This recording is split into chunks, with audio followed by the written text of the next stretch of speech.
नमस्कार, मैं हूं आपके साथ मीनाक्षी रजत और आप देख रहे हैं इंडिया बोल रहा है। खामनेई को सुपुर्द खाक करने के बाद अब ईरान का सिर्फ एक ही मकसद है, डोनाल्ड ट्रंप की हत्या। इजरायली खुफिया एजेंसी मोसाद की रिपोर्ट में यह सनसनीखेज खुलासा भी हुआ है कि ईरान ट्रंप को अपना सबसे बड़ा दुश्मन मानता है, क्योंकि ट्रंप की वजह से इजरायल ने ईरान पर हमला करने की हिम्मत दिखाई। और इतना ही नहीं, ट्रंप के फैसले ने ही खामनेई को मौत की नींद सुलाया था। जारी बातचीत के बीच में अब अमेरिका ने एक बार फिर से जंग छेड़ दी है। कल इनकी बैठक होने वाली थी, 11 तारीख को मुलाकात होने वाली थी, बातचीत होने वाली थी, लेकिन उस पर भी संशय के बादल मंडरा रहे हैं, क्योंकि अमेरिका की तरफ से युद्ध विराम का उल्लंघन कर दिया गया है। ईरान पर हाई रिस्क है, लेकिन ट्रंप पर हमला 100% फिक्स माना जा रहा है। आज इसी मुद्दे पर होगी चर्चा। और चलिए एक बार फिर से रुक करेंगे इंडिया बोल रहा है में ईरान का। आयतुल्लाह अली खामनेई को सुपुर्द खाक किए जाने के तुरंत बाद एक सनसनीखेज खुफिया रिपोर्ट ने पूरी दुनिया में हड़कंप मचा दिया है।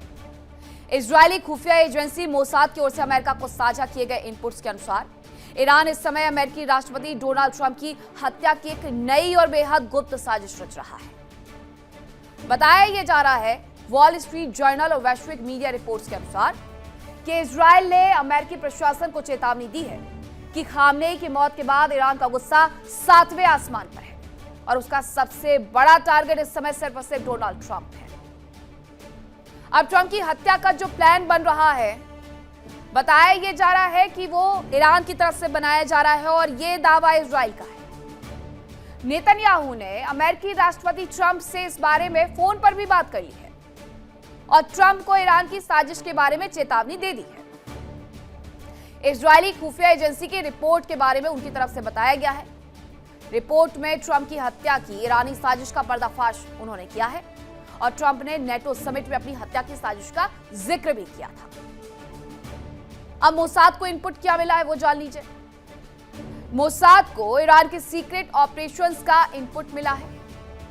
ऑपरेशंस विंग यूनिट 840 के इंटरनल मैसेज सोर्स से ये बताया गया कि उन्हें इसके बारे में जानकारी मिली कि ट्रंप की हत्या के लिए ईरान खतरनाक प्लानिंग कर रहा है। तीसरे देश के पासपोर्ट धारक शूटर्स को काम पर रखने का इनपुट मिला है। वैसे भी दुनिया भर में ईरान के प्रॉक्सी सक्रिय है।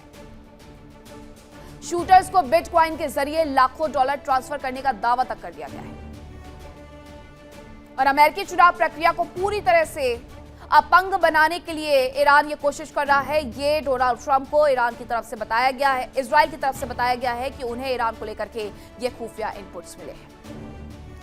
ईरान और अमेरिका के बीच में तनाव का ये नया अध्याय तब खुला है जब हाल ही में अमेरिका ने मध्य पूर्व में अपनी सैन्य कार्रवाइयों को तेज किया। दोनों देशों के बीच चल रही अनौपचारिक बातचीत पूरी तरीके से ठप हो गई है। ईरान डोनाल्ड ट्रंप को अपना सबसे बड़ा दुश्मन मानता है। उसके पीछे की वजह आयतुल्लाह अली खामनेई का जाना और दशकों तक ईरान को अमेरिका की तरफ से परेशान किया जाना। साल 2020 में ट्रंप के पहले कार्यकाल के दौरान ईरानी जनरल कासिम सुलेमानी पर अमेरिकी ड्रोन हमला हुआ। इसका बदला लेने की कसम ईरान सालों से खाते आ रहा है और फरवरी 2026 में अमेरिकी और इजरायली हमले में खामनेई की मौत के बाद ईरान में प्रतिशोध की ये आग और ज्यादा भड़क उठी है। और अभी हाल फिलहाल में जो नेटो का शिखर सम्मेलन हुआ है, उससे लौटते वक्त राष्ट्रपति ट्रंप के विमान की सुरक्षा में अचानक से बड़ा बदलाव कर दिया जाता है, जिसे इसी खुफिया अलर्ट से जोड़ करके भी देखा जा रहा है। ट्रंप ने खुद एयरफोर्स 1 पर पत्रकारों से बात करते हुए स्वीकार किया कि वो ईरान की हिट लिस्ट में शीर्ष पर है। हालांकि वो बात अलग है कि एयरफोर्स 1 की जब बात होती है तो ये कहा जाता है कि ये भूकंप रोधी है, ये परमाणु अटैक को भी सह सकता है, लेकिन बावजूद इसकी दिशा को परिवर्तित कर दिया जाता है। हालांकि अमेरिकी रक्षा अधिकारियों का एक धड़ा यह भी मान रहा है कि इजरायल की ये रिपोर्ट ईरान के खिलाफ अमेरिकी सैन्य हमलों को और ज्यादा तेज करवाने के लिए एक रणनीति भी हो सकती है। अब यही सब समझेंगे हमारे मेहमानों से। कौन कौन से मेहमान मेरे साथ जुड़े, आपका परिचय करवाती हूँ। मेरे साथ जुड़ रहे group captain UK Devnath, defence expert, group captain Tapesh Chaudhary, defence expert, doctor Ajitabh Singh, विदेश मामलों के जानकार, अहमद मस्ती खान, सीनियर जर्नलिस्ट अमेरिका से। सबसे पहले अहमद मस्ती खान जी, आप ही से मेरा ये सवाल होगा कि एयरफोर्स 1 आखिरकार उसे डाइवर्ट क्यों कर दिया गया जब इतने सारे दावे किए जाते हैं कि परमाणु अटैक को भी स्वीकार कर सकता है? और डोनाल्ड ट्रंप बार बार ये कह करके कि मेरी हत्या हो जाएगी, ये खौफ क्या वहां के वोटर्स में भर रहे हैं कि अब आने वाले वक्त में बस यही मेरे पास एक मौका रह गया है? आपका बहुत शुक्रिया, नमस्कार। नमस्ते। अब मुझे पता नहीं कि डोनाल्ड ट्रंप की किस बात पे लोगों को यकीन आता है। मुझे तो डोनाल्ड ट्रंप साहब बहुत सारी बातें करते हैं, रोज ही नई नई बातें करते हैं। अब इनको जो ये इन्होंने वेडनेसडे के दिन एंकारा में इन्होंने कहा वो यानी ईरान, वो अमरीकी रहनुमा यानी मुझे ख़त्म करना चाहते हैं, मेरा नाम हर फहरिस्त में शामिल है। मैंने आज सुबह देखा इनका हर एक फहरिस्त में मेरा नाम शामिल है, ये डोनाल्ड ट्रंप ने कहा। और ये जो इनको जो इंटेलिजेंस रिपोर्ट मिली वो इजराइल की तरफ से मिली। अब इजराइल के जानिब से जो अगर मोसाद की तरफ से अगर मिली है और उसके ऊपर अगर अमेरिकन सदर भी उसके ऊपर इतने ही ज़्यादा यकीन करते हैं जितना कि इजराइल वाले शायद करते हो, तो भी ये भी एक ताज्जुब की बात है ना जी, कि भाई एक दूसरे मुल्क की इंटेलिजेंस एजेंसी के ऊपर आप इस किस्म से इतनी ज़्यादा यकीन क्यों करते हैं? और उसी के बुनियाद पे जब वो कतर वाली जो जहाज़ थी जो इनको गिफ्ट में मिली है $400 मिलियन वाली, तो उसमें वो नहीं गए वहाँ से एंकारा से, वो सिक्योरिटी की वजह से अपने पुरानी जहाज़ में गए, फिर बाद में यूनाइटेड किंगडम से उसी जो शाहाना जहाज़ नया जो इनको मिला है उसमें सवार होके गए। तो ये देखें, इजराइल के अपने कुछ एजेंडा है, और ये भी बहुत मुझे अफसोस से कहना पड़ता है कि अजीब सी एक ये जो आइडियोलॉजिकल वॉर है ईरान और इजराइल में, उसके वजह से इतनी ज़्यादा इनमें आपस में है कि इजराइल चाहता है कि भाई इसकी हुकूमत को किसी न किसी तरीके से गिराई जाए, मुल्लाओं की हुकूमत जो है। और वहाँ पर ये मेरे ख्याल में मुमकिन नहीं है, ये फीसिबल नहीं है। अब वो अमेरिका को ही इस्तेमाल करता है। हम ये जो डराने धमकाने के से आपने देखा कि अमेरिका ने फ़ौरन ही जो है दोबारा मेमोरेंडम ऑफ अंडरस्टैंडिंग वगैरह वो सबको जो है थ्रैश बिन में डाल दिया और कहा कि नहीं भाई हम तो अब लड़ते ही रहेंगे। अब ये मामला यहाँ तक चला गया है। अब ये एक तरफ ईरान के लोग जो हैं, कुछ लोग जो IRGC वाले हैं वो भी इंतहाई एक्सट्रीमिस्ट हैं, वो भी अपना टोन डाउन नहीं कर रहे हैं। उन्होंने भी जब उनके खामिनाई की फ्यूनरल भी थी वहाँ पर उन्होंने दोबारा कहा कि हम ट्रंप से बदला लेंगे पूरे दुनिया के आगे। ये जो है मौका दे देती है। फिर ये जो 4 जुलाई से लेकर के 10 जुलाई तक ये पूरा काफिला निकला है करबला तक का, मशहद तक का, तो ये वहां पर होना ही था। लोगों को इमोशनली टूटना था और उन्हें कहना था अमेरिका डाउन, और उन्होंने वो किया, डॉक्टर अजताब सिंह। लेकिन क्या ये इजराइल की तरफ से एक सोची समझी रणनीति है जिसमें डोनाल्ड ट्रंप को ये भरोसा दिलवाया जाए कि आपकी हत्या होने वाली है, ईरान ये करने वाला है, ताकि पैनिक सिचुएशन में आकर के डोनाल्ड ट्रंप और हमले करना शुरू करते हैं? देखिए मीनाक्षी जी, निश्चित रूप से इजराइल एकमात्र देश है जो चाहता है कि युद्ध कंटिन्यू रहे, क्योंकि वहां इलेक्शन है और प्रधानमंत्री नेतन्याहू के जो राजनीतिक कैरियर है उस पे एक तरह से दांव लगा हुआ है। तो वो साम दाम दंड भेद कोई भी हथकंडा अपनाने से नहीं चुकेंगे। तो एक इजराइल की तरफ से हो सकता है ऐसा हो, लेकिन ये ईरान की तरफ से जो थ्रेट है ये कोई नई बात नहीं है। ये 2020 जनवरी में जब कुद्स फोर्स के जो चीफ कमांडर थे कासिम सुलेमानी, उनकी हत्या बगदाद में हुई थी, उस समय से ईरान में ये बात हो रही है और राष्ट्रपति ट्रंप पे खतरा मंडरा रहा है। ईरान ने ओपनली, ईरान के कई ऐसे कमांडर्स ने और लीडर्स ने धमकियां दी हैं। तो खतरा तो उनको, राष्ट्रपति ट्रंप को, उनके अपने अमेरिका में भी है, डोमेस्टिकली भी उन पे अटैक हो चुका है, और इंटरनेशनली अगर ईरान की तरफ से खतरा है तो ये कोई आश्चर्य की बात नहीं है। लेकिन ध्यान दीजिए कि राष्ट्रपति ट्रंप दुनिया के सबसे प्रोटेक्टेड जो कह लीजिए हेड ऑफ स्टेट हैं, और इतने शक्तिशाली हैं कि उनको सांच को आंचने वाली बात है, उनको कौन मार सकता है। लेकिन जिस तरह की कार्रवाइयां हुई है ईरान में, जैसे सुप्रीम लीडर को और कमांडर्स को मारा गया, और उसके बाद जो तबाही हुई है ईरान में, ऐसे में तो खतरा कहीं से भी हो सकता है। और इस्लाम में तो एक फतवा कल्चर भी है भारत में देखिए कई ऐसे, एक मैं एग्जांपल देना चाहूंगा, सलमान रुश्दी के केस में कैसे फतवा जारी हुआ था और उनको जाके इंग्लैंड में इस तरह से कोशिश की गई हत्या करने की, कई बार अटैक हुए। तो ये एक पार्ट ऑफ कह लीजिए कल्चर भी है। और यहाँ पे चूंकि युद्ध का माहौल है और इस तरह की बातें हुई हैं, अटैक काउंटर अटैक हो रहे हैं, तो कोई आश्चर्य नहीं कि वो 40 करोड़ डॉलर का जो प्लेन भी उनको एयरफोर्स वन मिला है, वो भी कतर ने उनको गिफ्ट किया है। जिस प्लेन पे भी वो नहीं गए, उन्होंने जाके बदला यूके में, जैसा अहमद साहब ने कहा। तो कई सारे प्लॉय से, इस तरह के हथकंडा से, दोनों तरफ से, एक तरफ अमेरिका की कूटनीति, दबाव की जो नीति है, उसका भी एक हो सकता है। इजराइल ऑफ कोर्स नहीं चाहता है, वो तो चाहता है युद्ध रहे, वो भी है। और तीसरी तरफ खतरा है, इससे भी इनकार नहीं किया जा सकता जी। लेकिन ग्रुप कैप्टन तपेश चौधरी जी, ये क्या माना जाए, जितनी खुफिया इनपुट्स आ रहे हैं, जितनी ये सूचनाएं आ रही हैं, जो गैदरिंग हो रही है इन इंफॉर्मेशन की, क्या ये समझा जाए कि एक बार फिर से एक्टिवेट कर दिया गया है अपने जो प्रॉक्सीज हैं ईरान के उन्हें, क्योंकि अब तो करबला से लेकर के मशहद तक की पूरी यात्रा हो चुकी है, फुल स्केल वॉर लड़ना है। Good evening, Meenakshi, and good evening to all my fellow panelists. I'm humbled to be part of such a good panel. Thank you, sir. And मैं ये कहना चाहूँगा कि देखिए, पहले ना वॉर में बड़े एथिक्स होते थे। वॉर एक लड़ाई का नाम है, एक बहुत भयावह दृश्य होता है, लेकिन फिर भी एथिक्स होते थे। आज की दुनिया में और आज की डेट में कोई एथिक्स नहीं है वॉर के।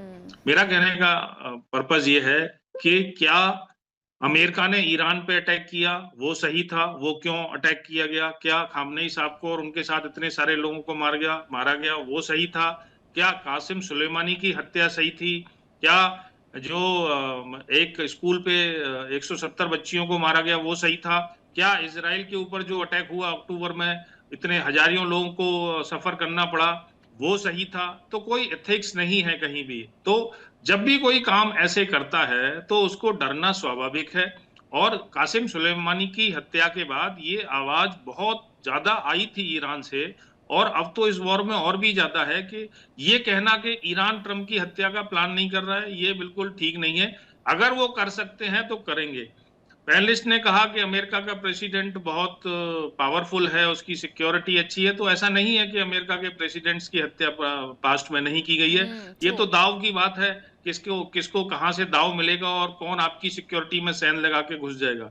पर जहां तक ट्रंप साहब की क्रेडिबिलिटी का इशू है, ट्रंप साहब की क्रेडिबिलिटी को आप परसेंटेज में भी नहीं नाप सकते। मैं ये भी नहीं कह सकता कि 50% है, 40% है, जीरो है, जीरो।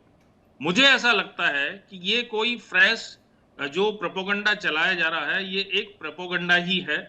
दो रीजन की वजह से ट्रंप साहब कुछ भी कोशिश कर रहे हैं सिंपैथी लेने की, किसी भी तरीके से इस ईरान वॉर में अगर वो जीतते नहीं हैं तो कम से कम कुछ सिंपैथी ले लें। सितंबर अक्टूबर का इलेक्शन बहुत इंपॉर्टेंट है।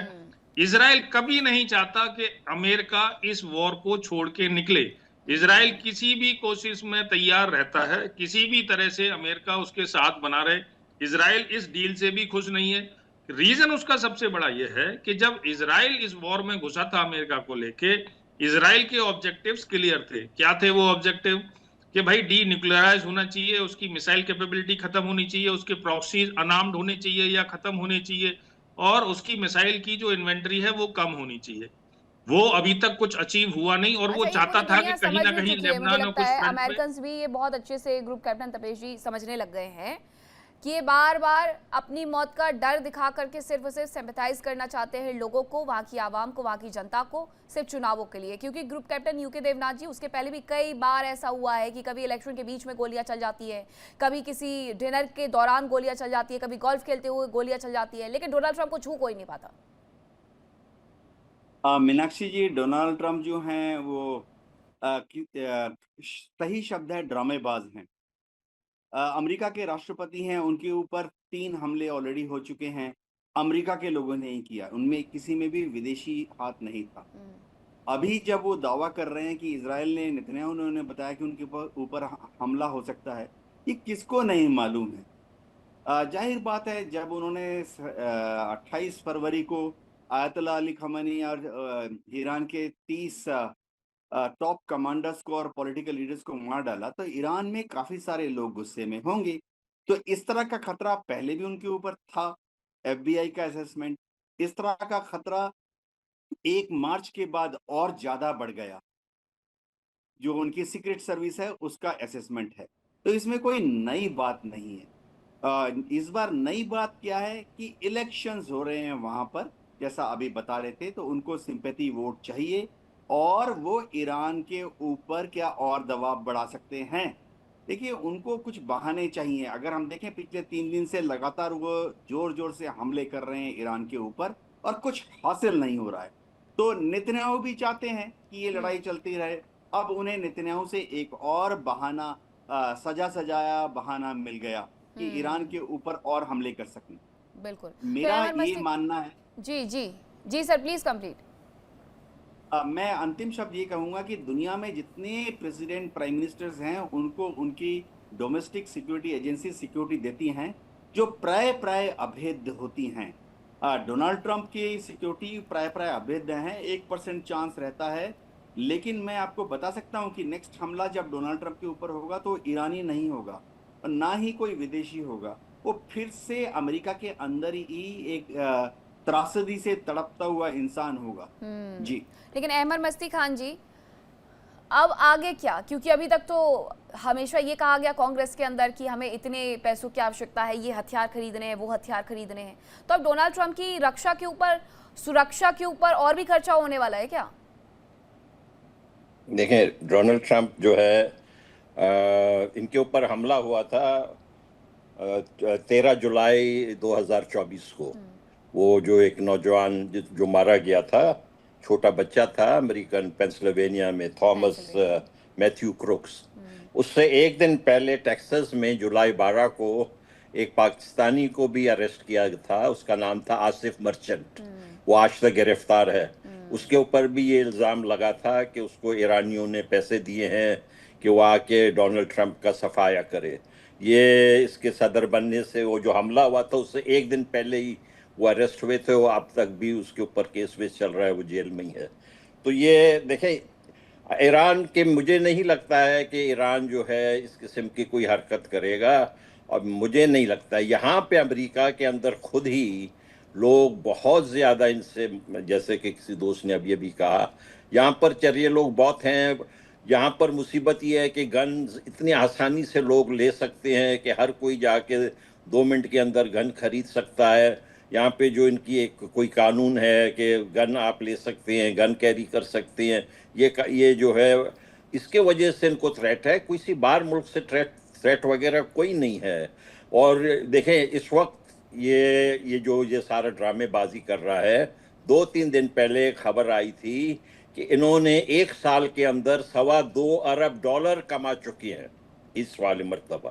$2.25 अरब किसी सदर ने, किसी प्राइम मिनिस्टर ने मेरे ख्याल में तारीख में इतना ज़्यादा बड़ा माल कमाया नहीं होगा। और अगर ये कहें कि नहीं हमने साफ तरीके से कमाया था, तो ये कोई बेवकूफ़ी इसको एक्सेप्ट कर सकता है। तो इन सारे खबरों के लिए भी डाइवर्ट करने के लिए इस किस्म की बातें की जाती हैं। मुझे ये देखें, बिल्कुल, इनका ये जो क्योंकि सियासत हमले का करने तरीका के वक्त पर जितना हमने इस पूरे मुद्दे पर चर्चा की है, अमेरिका में लोग नाराज थे, नो किंग मूवमेंट चला रहे थे। उनकी नाराजगी झेलने से बेटर है कि आप एक सिनेरियो दिखा दीजिए उन्हें, एक मनगढ़ंत कहानी सुना दीजिए कि मेरे ऊपर हमला होने वाला है, इसलिए मैं अपने बचाव में हमला कर रहा हूं। डॉक्टर अजिताभ सिंह, ईरान के लिए आसान क्या है, अमेरिका से लड़ना या फिर डोनाल्ड ट्रंप को मार देना? देखिए, दोनों विकल्प ईरान के लिए नहीं, संभव भी नहीं है। लड़ना तो आपने देख लिया क्या हश्र हुआ वही वो तमाम बेसिस को हमला करे। जी, तमाम बेसिस को मिडिल ईस्ट में निशाना बनाते रहे सीधे सीधे।